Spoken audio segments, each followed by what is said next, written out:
આંબા શેઠે બે હાથ જોડીને કહ્યું કે મહારાજ, મેં આપનું એક નવું નામ પાડ્યું છે. મહારાજ કહે કે વાણિયાના જેવા અમારા નામ પાડશો નહીં.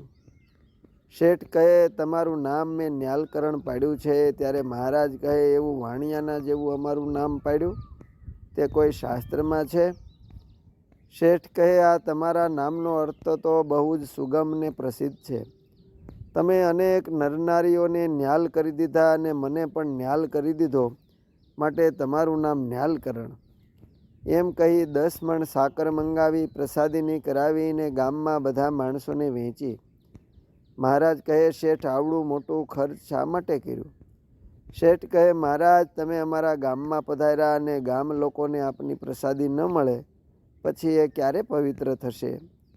પછી મહારાજની પધરામણી પોતાના ઘરમાં કરી અને ચાલ્યા. ત્યારે ધામધૂમથી